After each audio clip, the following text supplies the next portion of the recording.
Jackie here. It's the Pat and JT podcast. Pat and JT podcast.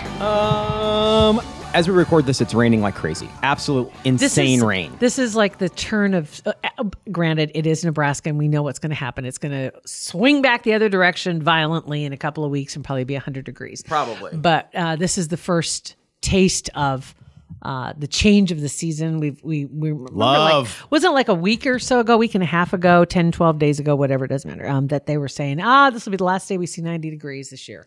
And I would be careful. It's Mother Nature. It's been close to 90 around Halloween. Right? And in November, it's been close. I mean, we've had feet of snow or we've had just like hot as Hades. Yeah. You just never know. But right now, this is our first little slap in the face of, could be kind of wintry. And it sounds like, I love it. Rain, maybe kind of sleety, possibly some snow. Hard freeze is possible for one night. So I don't know that that'll necessarily do a ton of damage because they're predicting 32. My mom was talking about it and she has quite the green thumb. And she says, I may have to go out and throw some sheets over my big tomato plants because they're still producing tomatoes like crazy. And she says, but they don't make it. Judy, I love that attitude. She's going to Sometimes, try. you know what? I'll give you $4. Go to the store, buy some tomatoes. Judy, just let them go. But I have to say, her tomatoes are like softball size. And probably delicious. Delicious. Yes. Yeah. When you talk to your mom, or Judy, as you listen to this, right. in our landscaping, there's a rogue random tomato plant that we've been eating little mini tomatoes off of. I don't know how it got there. You were eating the tomatoes? Yeah, they were good. They're good. They're legit tomatoes. If I didn't plant it, but I Googled a lot. I made sure that they were actually tomatoes, and they were little tiny. What are those little ones called? Cherry tomatoes. Yeah, and I don't know. There's no other. I don't know if a bird pooped a seed out or something, but it's huge. Her philosophy is if it's growing where I didn't put it, it's a weed. Mm-hmm.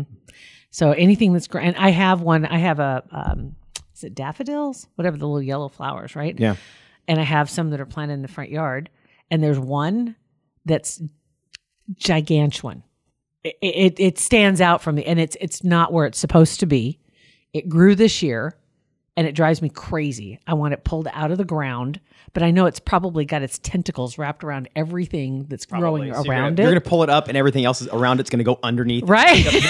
Like on a cartoon. But it's great big and it's right in the front and it just hogs the entire show. And it grew this year and I'm like, it's either a different breed or sometimes weeds are pretty enough where you're like, I don't know, is that a weed or is that a flower? So you let it ride. That's up to you. I mean, it's just, if something's growing where you don't want it, it's a weed. Okay. Well, I like the don't tomatoes. be ashamed. So yeah, I like it. I do. Okay. I mean, it's fine. Now that we know it's there, when I see it coming up, I'll get a little cage for it so they can actually grow up. I'll die. As soon as I start paying attention, you start taking care of it. As soon as I start paying attention, it'll be done. I have my trees in the back. Okay, they have little helicopter things that fly off of them, and literally started growing in the crack of the concrete. It's unbelievable. And I pulled it up and had a root like probably about 6-8 inches long. Mm-hmm. Nowhere else in the and I seriously have taken them before and put them in the mulched area and just tried to died instantly. But in that crack, it's totally fine. I don't get it. And the roots are growing strong. Yeah. Looked really good.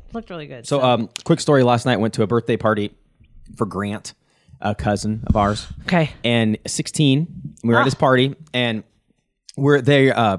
Andrew, his brother, went and got the new favorite toy of the house was a rubber chicken that squawks. And it's not a normal one. You got it at Spencer Gifts. And it's like it's really cartoony looking. I love that Spencer Gifts is still around. Right? I love it. Do you remember walking at Westroads? 100%. And you'd walk in, everything fluorescent. Still is exactly the same thing. A lot more like sex toys than I remember. Oh, really? Yeah, like a lot more like joke sexy, not like more risque stuff. Let's say Yeah. not necessarily toys, but more risque. Yeah, maybe. Yeah. Okay, I haven't been there for a while. It might tickle the toy section a little bit. Like it's questionable. So maybe I don't remember seeing that. I probably didn't know what it was. Like that's a weird rubber bat. What is that? So when I was little, I didn't even think about it. Who needs a pony whip? Right, exactly. This one has a nice handle on one end, a double handle. Oh my God. Anyway, Okay, so he got this thing at Spencer Gifts, so it's kind of a cartoony looking chicken. Squawk, squawk, squawk. And they're squawking it. And he's got this Halloween, this mask on, the Halloween mask, and all of a sudden the chicken kind of goes quiet, like not squawking. And he's in the kitchen. Everyone's in the kitchen. Turn around, and Andrew's looking out the window over the kitchen sink. Water's on. Chicken silent. Turn around, and he's holding the face underneath the water. I'm like, hey, what are you doing, Andrew? He's like, just waterboarding him. I'm like, what? Yeah. He goes, yeah, it works. And then he took the mask off and squawked away. How does he know it works? Well, because he stopped talking. I guess he maybe got the secrets out of the chicken that he wanted. I was thinking he's trying to fill it up with water so he could like squirt you in the face. Well, if that's what he was trying to do, it didn't work. But he said he was waterboarding.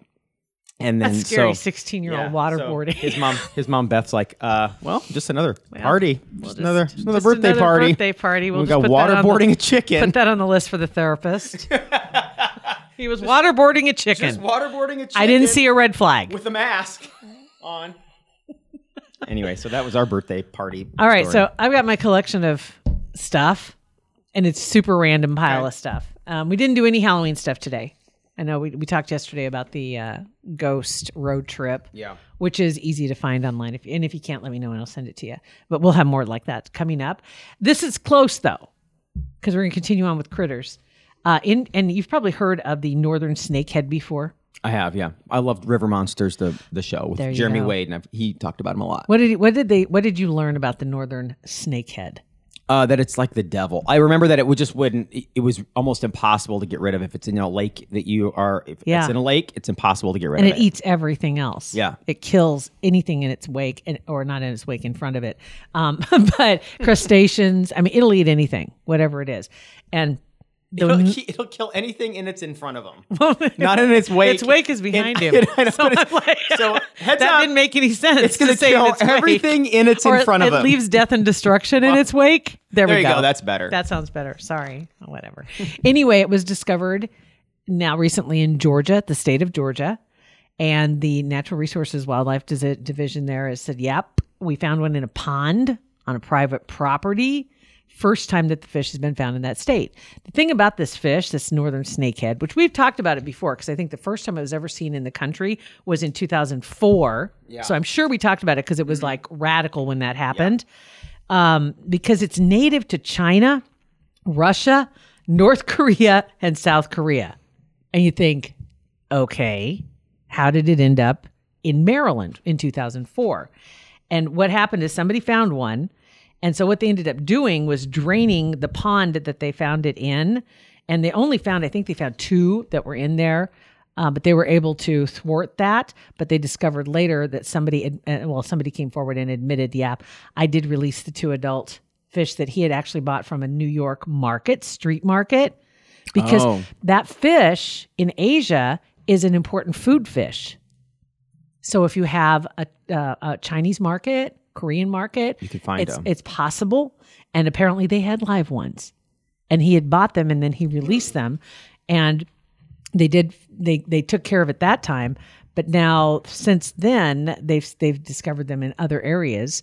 And unfortunately it's not always so easy as to just drain the pond and kill the fish. I think they did one other time. They found 2 adults and over 100 small fish were found in another pond. But this one that was found in a private pond. And these things can they can live on land. They like squirrel around on, and it's the weirdest, creepiest looking thing. You're watching evolution almost. Yeah. It's like a lizard that's almost got it figured out. Like it's like so just close. On the verge of, like, it's on the tip of my tongue, but I've almost got it. I don't quite have legs yet, but I can get around like a snake. Yeah. And I'm supposed to be in the water. It's like a horror movie. And He's got a dorsal fin, and they're like 3 feet long. Mm-hmm. And the dorsal fin all the way down. So you know it's not a snake because it's got the little shark fin, or little fin, whatever you want to call it. So anyway, so what they're telling people is, of course, most everybody wants to, just burn it down, light it on fire, done with it, kill it immediately. And that is what you want to do. But on top of that, they want you to keep it. You need to take a picture of it, kill it immediately, note where you are. Remember, it can survive on land. So even when you kill it, you think you did, freeze it. Then save it for the authorities. Gross. That is scary. If it's a food fish, is it? Why don't we just start eating them? I don't know. I mean, maybe I don't know it what may the preparation taste weird is or whatever, but to our palate, right? Yeah. I mean, honestly, we can be. I mean, let's be fair. There are people in other countries that can't stand the food we eat too. right. Of course, they may not have had an Omaha steak.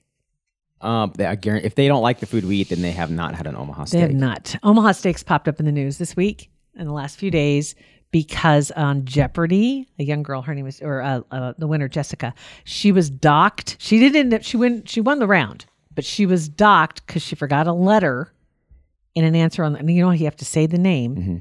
And the answer was, what is Omaha Steaks? She said Omaha Steak. Oh, okay. Nebraska's Alan Simon made his fortune with mailable beef from this company. What is Omaha Steaks? $1,600 that she was docked. And so Omaha Steaks stepped forward, Senior Vice President, family owner, Todd Simon, $1,600 in Jeopardy winnings. We'd like to give that money to her choice of local community charity, as well as send her some steaks. That's cool. Good for them. That's awesome. That was a neat little story. Yeah. That's frustrating though. The S, but that's the name of it. It's Omaha Steaks. It's not Omaha Steak. And you've seen it happen that way on Wheel of Fortune. Yeah. You know, one off. Just sorry. Yep. That's it, buddies. Or mispronounce it. That would plunge me into, if it was like lots of money, just depths of depression. I mean, I'd be a vegetarian. I've always wanted to be on one of those shows, but I know I'd probably just totally freeze up. Just tank. I'm positive of it. I play really well from the couch. It looks so much easier on TV, right? Oh, yeah. All the time. Absolutely. Mm-hmm. And continuing with the food theme, this post showed up in my Twitter feed, a guy that I follow. And he's an incredible guy on so many different levels, but he shares a lot. He's not like extraordinarily political, but he is. What animal is he? He's not an animal. Oh. He's a real person. Wow. Yeah, this is a real person that I you follow on Twitter? That's amazing. And he posted a short video, and you don't see him in it, but he does usually post some videos once in a while, and it shows his kitchen. And he said, and underneath it says, he said it, when I was a young boy, my mother made a lot of cheap meals being a single parent. Oftentimes I ate elbow macaroni with diced tomatoes, and that's what he was making on his stove. Delish. And he says, I eat it all the time. He says, it's just one of those comfort foods that it's so good. So he asked, what's yours? So any other kind of either cheap meal, something you won't find on a menu somewhere, or it's not the same, or somehow that your parents or you, somehow cobbled together. Yeah. Throw this and this into a pot, and we got a meal. Let's do it. So some of the answers, and I know you have plenty. I'm just trying to think. We'll just see how many on here. There are going to be some. I can relate to. A tomato sandwich. White bread, tomato, slice, salt. Yes. And Miracle Whip. There we go. Mayonnaise, Miracle Whip. Elbow macaroni with milk. Add a little butter and pepper. Mm-hmm. Linguine. Milk, like just a little bit, not like a soup. Not like deal. soup, but just a little bit of milk. For Make sure. elbow macaroni, put some milk on it, add some butter and pepper. Yep. That sounds really It's butter, like butter noodles, right? At Olive Garden, butter noodles with a little garlic is like $15 for the meal. So it's the same thing. Exactly right. The linguine. Now this is something I do, and I didn't think it was on the cheap, but linguine and olive oil, add some garlic, diced tomatoes. That's it. Right. That's to me, that's like the best spaghetti sauce. It's great that there is. Yep. Spaghetti with just butter. Yeah, just butter noodles and a little salt. Macaroni shells with butter and ketchup. Ooh, I've never done the ketchup. Right? I've never done the ketchup. I immediately go Mama June, right? Yeah. Squirting the ketchup in there for the for the sketty. Yeah. I've never done it. I don't think it's disgusting. I've never tried ketchup on noodles. I don't think I have. I don't think I have. As sauce. Yeah. Ketchup and butter. I mean, when you can go and you can get like a Hy-Vee brand of their spaghetti sauce in the jar for less than $1, you could just go get that, and instead of putting ketchup in there. Is my palate so bad that I honestly like the plain original Hunt's $1 for a big old can of spaghetti sauce? No, I think that's good. I mean, they've got Newman's Own and Ragu and all these, and even the Ragu is like lower end, right? Okay, whatever. But it's $1 for a big can. It's $1, and it's $1, and it's the same stuff. Same stuff. Yeah, I like that. Oh yes, the poo on a shingle. Love it. That was one that was in my head that I was going to mention. That was a fave growing up. So was it white gravy? Mm-hmm. white gravy, chip beef, and it was just flour and a little milk. Yeah. Flour and butter. milk. Yeah, not the packet. It was flour and milk. Yeah, flour and milk. Salt and pepper like crazy. Lots of pepper and salt. And then toast with a little butter on it, and then delish. Hers was a can of beef stew over toast, which I bet that's doesn't good. sound bad. I bet that's awesome. But that's what she considered to be that. The fried bologna sandwiches. Oh, for ovs. That shouldn't even be on this list. That's Right. gourmet all the way. Right. Sauteed onions, burger tomatoes, little garlic, and some pasta. Mm-hmm. Yep, It's like Hamburger Helper. Like it really is. Homemade Hamburger Helper. Beans and cornbread. A lot of beans and I never had beans and cornbread. Said working 2 jobs in my 10th grade dropout Vietnam vet dad managed to put me through college and pharmacy school, but we did eat a lot of beans and cornbread. It's good. I love beans and cornbread. This is one I'd never heard of, was milk on ramen noodles. Oh, I've never tried that. Instead of cooking in water, cook it in milk. Never tried that. Never even crossed my mind. That's like highbrow. Yeah, that's right. That's like the beef stew on toast. Yeah, exactly. Another one was a Kraft mac and cheese and a can of tuna. Oh yeah, that's good. I've done Kraft mac casserole. and cheese and like leftover taco meat, and just mac and cheese and then mix the taco meat in there. I never thought of that. It's good. Okay, mayo sandwiches or mashed potato sandwiches. Yeah, that's a Thanksgiving deal. Box of mac and cheese and a can of cream of chicken, plus a can of tuna. Oh, that sounds awesome. Interesting. Tuna gravy over toast. That sounds awful. That sounds terrible. This is the last one I have on here. Tuna gravy over toast. I didn't grab all of them. Just have the gravy over toast. Don't add tuna gravy. in there. So still my favorite to this day. Well, he's from Ohio, so there you go. Anyway. Throw some peas in there. It's like a tuna casserole over toast, You know what? maybe. See, that's the thing with a tuna casserole. You have to have peas. Yeah. Don't you have to have... When I make a tuna I think so. casserole, it is whatever your noodle. Mine is the wide, twisty ones. And it's going to be some green onions, chopped green onions, cream of mushroom soup. Yeah, and peas. Gotta have peas. I don't know if it's the pop. I'm not sure what it is. I'm not sure what it is. Starving. Anytime we do a food segment, you're starving. All the time. Speaking of which, when Dan Hoppen is, he's been on our podcast 3 times, and he's a great foodie and likes talking about the different restaurants. And he's done some podcasts with us. Do you fare well when you're sitting there talking with him? No, he talks about, obviously it's about food podcast, so it makes sense. He's talks getting about ready. food all the time. Yeah, he's like, food podcast, it's going to be amazing. But yeah, and they recorded one yesterday, him and Mitch Sherman. Awesome. And Mitch Sherman wrote the book about Runza. And so they were talking about that and then about Runzas and about The whole story. Yeah. It was interesting and just craving a Runza. Starving. So bad when that was done. Just all I wanted was a Runza. One Runza, please. That's it. God, I love that. We want to thank Kugler Vision for being a sponsor and a supporter of us through our podcast. Appreciate that. Absolutely. KuglerVision.com. Just a ton of information, super easy to navigate. If you're looking for information about having any procedures on your eyes, if you have glasses or contacts, and you are considering the possibilities of not having contacts or glasses. One of the things that they pointed out that you don't really think about when you have glasses or contacts is every year you go get your eyes tested. You end up changing your prescription, so you're basically renting your vision. Which is it's a crazy, you think that's crazy, but think about it, it's true. It is. You really are. You're renting your good vision. And instead of renting it, you do it one time and it's yours. Seriously, the amount of money saved if you, just going in and getting the complete battery of tests done to make sure that everything's still on track and what my possibilities are moving forward. And you go in and you set your consultation. You set that appointment on the website. Let them know that you heard about it on the Pat and JT podcast, and then 2020 could be in your future. Right, and it could happen the same day. That's right. Very cool. KuglerVision.com. Talked about this earlier, and the final results have finally come out from Katmai National Park, where they have the Fat Bear Week. And it's kind of interesting reading about this time because they have a new winner. And after 12 hours of online voting, because they had the finalists in there, you've had Holly and Lefty. And Holly nailed it with 17,500 votes. Lefty had about 3,600. But it's kind of interesting. They said that this year, Alaska had an unusually dry summer. And so because of the drought, the salmon were delayed. So because of that, They stayed in some of the smaller creeks and streams before moving on to some of the bigger places. And because of the delays, the fat bears in this year's competition, even though the competition's done, they're still eaten. And they will probably do so right up until late this month or early November. That's when hibernation starts.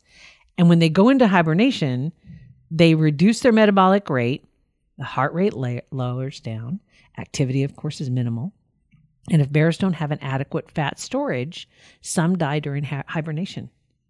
Which I didn't think about that. Yeah. And they got the pictures. I'll get you a picture of Holly because she is a treat. They have the post-hibernation to pre-hibernation. So when she came out last spring to now, she has done a dandy job. And they said it was really hard to get pictures of her because she was very efficient. She was like a submarine for an entire month, they said. Really? She's just in there just catching that sockeye salmon. She's like, and she's not going anywhere. Said she didn't stop fishing except to dig a belly hole big enough for her to sleep in. God, I've been there. Been to the beach. We were in Cancun. I dug a couple belly holes. Just take a nice, you lay down. It looks like you're laying flat. Wouldn't that be great? Just go somewhere late. That's what beds need are belly holes. Belly holes. I think they have them sleeper. for pregnant women. Well, let's see. I'm just saying. I'm just going to throw that out there. But anyway, all the contestants, there were 12 contestants that were a part of this competition this year. And they said that those are the ones that just forage along this one particular river where they had the camera set up. Yeah. And of course, there are hundreds and thousands of bears that are in other places. But this little group seems to stick together. I just thought it was so funny when we said that. She was like a submarine and she dug a belly hole. I wish that we pick and choose our traits that we evolve out of, but I sure wish that human beings hibernated at some point where we could just fatten up, which we do. But then we know that coming up, we have a 45-day hibernation. We go to just plow into the food, crush some beer, and then lay down for 45 days, and you wake up skinnier. You wake up skinny. That's the real kicker there. Because seriously, because unfortunately, evolution-wise, we continue to do that. Our bodies tell us to prepare for winter. Right. And so it gets difficult at some point, and then you get into winter. You lay down. But unfortunately, we just keep eating. Keep preparing. Keep preparing. Gosh dang it. So anyway, and I was wrong. I do have one last story, which I thought was kind of a non-headline. North Carolina beach town. Apparently, they've been asked to give up doing laundry for a week, which I don't see as being a big sacrifice. Right. They're flushing the water lines from iron. You can still drink it, and it looks disgusting. Legally safe to drink, but it could do some damage to your nothing clothes. Legally safe to drink. Legally safe. That means bottled water. Yes. Gross. That means Gatorade. That means vodka. There you go. There it is. Rate, review, subscribe our podcast. We appreciate you guys downloading. It's Pat and JT on social media, Instagram, Twitter, and Facebook. Pat and JT Podcast, a Parkville Media Production.